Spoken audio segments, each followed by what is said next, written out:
मैं आपके माध्यम से सरकार से पूछना चाहता हूं, क्या भगवान श्री राम ने आपको कहा है ये और जनता को अंधेरे में रखिए, बिजली ना दीजिए? ये क्या भगवान श्री राम ने आपको कहा है? ये शिक्षा आपको भगवान श्री राम ने दी है? मान्यवर, मुझे वंदे मातरम आम आदमी पार्टी की रैलियों में, आम आदमी पार्टी की सभाओं में भारत माता की जय और वंदे मातरम जोर जोर से लगाए जाते हैं। किसी दिन लगाने का मन हो तो आ जाना हमारी पार्टी के कार्यक्रम में, आपसे ज्यादा तेजी के साथ वहां पर वंदे मातरम लगाएंगे। सदन में भी लगाना चाहते हो लगाओ। तो आप इन नारों के पीछे, ये नारे देशभक्ति के हैं, ये नारे देश की रक्षा के हैं, ये नारे देश को आजादी दिलाने के लिए हैं। ये नारों के पीछे अपने गुनाहों को छिपाने के लिए नारे नहीं है, मैं कहना चाहता हूं माननीय। और आप क्या कर रहे हैं? आप इन नारों के पीछे अपने गुनाहों और अपराध को छिपाना चाहते हैं।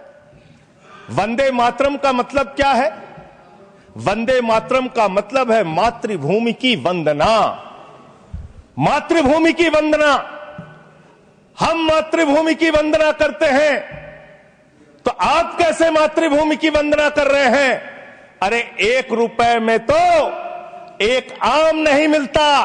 आपने 1 रुपए में अडानी को 1050 एकड़ जमीन और 10 लाख आम और लीची के पेड़ दे दिए। ये मातृभूमि की वंदना, ये आपकी मातृभूमि की वंदना है। ऑनरेबल मेंबर, आप मातृभूमि को बेचकर मातृभूमि की वंदना कर रहे हैं। ये मातृभूमि की, आज वंदे मातरम पे ही बात करूंगा सर। मातृभूमि की वंदना, मातृभूमि की वंदना हिंदुस्तान के एयरपोर्ट को बेच के नहीं हो सकती।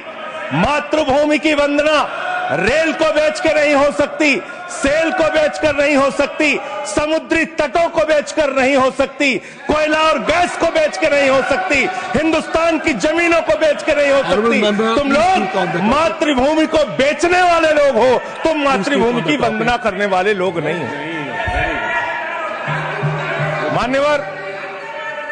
मान्यवर, वंदे मातरम पे ही सुनिए। आज वंदे मातरम के अलावा कुछ बोलूंगा ही नहीं। मातृभूमि की वंदना, इस मातृभूमि की वंदना में जब यहां पे लीडर ऑफ द अपोजिशन बोल रहे थे, मान्यवर, honourable I am not yielding sir, I am not yielding sir, sir I am not yielding sir, I am not yielding sir. जब लीडर ऑफ अपोजिशन बोल रहे थे, ऑथेंटिकेट इट प्लीज देन। जब leader, sir I am not yielding, sir I am not yielding. जब यहां पे leader of opposition बोल रहे थे, नो पॉइंट ऑफ ऑर्डर, खड़गे साहब, उनके मुंह से नो पॉइंट ऑफ ऑर्डर, दलित शब्द निकल गया, दलित शब्द निकल गया। पूरी की पूरी भारतीय जनता पार्टी हाउस में खड़े होकर विरोध करने लगी। दलितों से इतना चिढ़ है आपको? क्या दलित भारत माता के बच्चे नहीं? क्या पिछड़े भारत माता के बच्चे नहीं? क्या आदिवासी भारत माता के बच्चे नहीं? अगर दलितों, पिछड़ों, आदिवासियों की बात होगी तो आप विरोध करोगे? आप विरोध करोगे?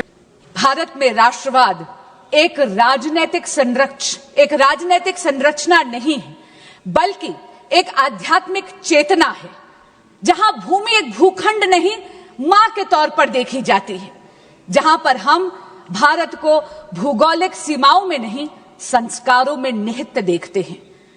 और यहां तक कि अगर हम आध्यात्मिक चेतना की बात करें तो ये सिर्फ एक कोइंसिडेंस या इत्तेफाक की बात नहीं कि 7 नवंबर 1875 में जब बंकिम बाबू ने जब वंदे मातरम की रचना करी, तो महोदया उस दिन अक्षय नवमी भी थी। अक्षय नवमी भारतीय संस्कृति का एक बहुत पावन और महत्वपूर्ण दिन है।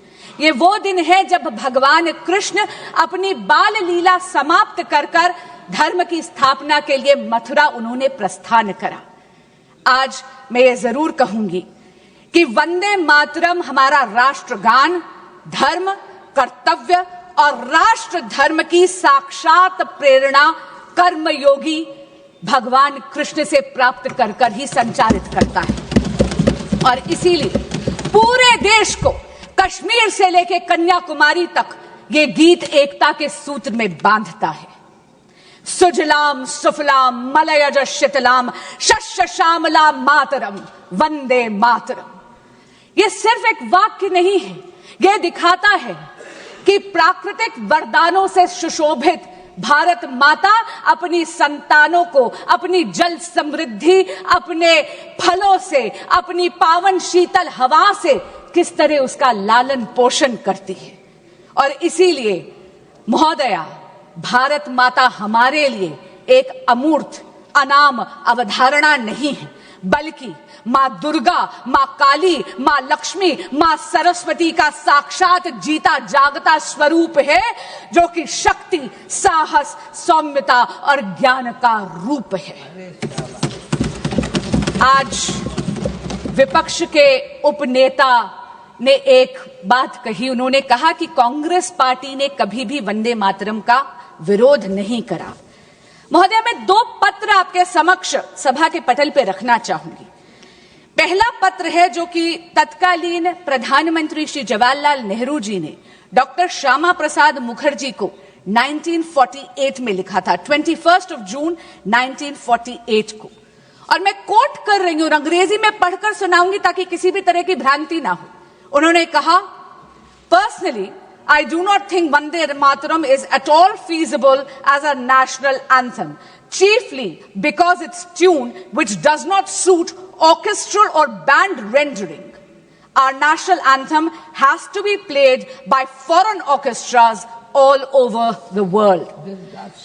महोदया, अजीब सी बात है कि भारत की आजादी का ये मंत्र नेशनल एंथम इसलिए नहीं बन पाया क्योंकि तत्कालीन प्रधानमंत्री को यह लगा कि विदेशी ऑर्केस्ट्रा पर यह ढंग से बज नहीं सकता।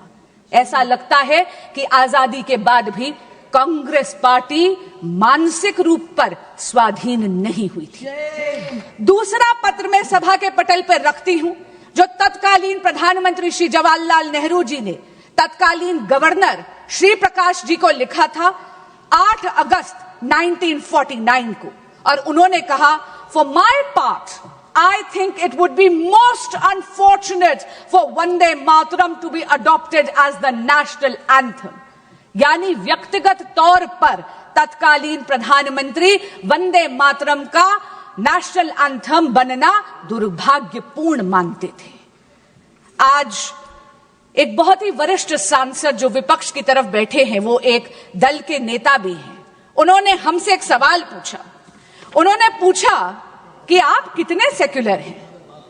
मैं पूछना चाहती हूं विपक्ष से, खास करके उस नेता से और कांग्रेस पार्टी से, कि धर्मनिरपेक्षता की आड़ में सांप्रदायिक ताकतों के आगे घुटने टेके कांग्रेस पार्टी ने, जिसने 1937 में त्रिदेवी यानी हमारी शक्ति की आवाहन वाले सभी छंदों को बेरहमी से वंदे मातरम से काट दिया, और आप हमसे पूछते हैं कि हम कितने सेक्युलर हैं।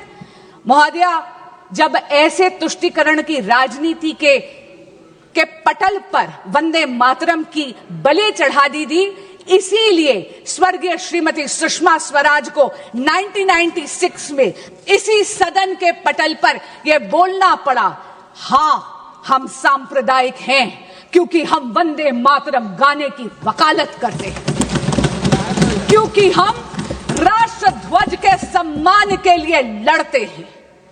महोदया, ये मोदी का नया भारत है। ये भारत वंदे मातरम के मूल मंत्र को आत्मसात ही नहीं करता, बल्कि ग्राउंड पर उसको चरितार्थ भी करता है। ये मोदी का नया भारत है, जहां पर बिन मांगे मैटरनिटी लीव को 12 से 26 हफ्ते बढ़ा दिया जाता है। ये है वंदे मातरम।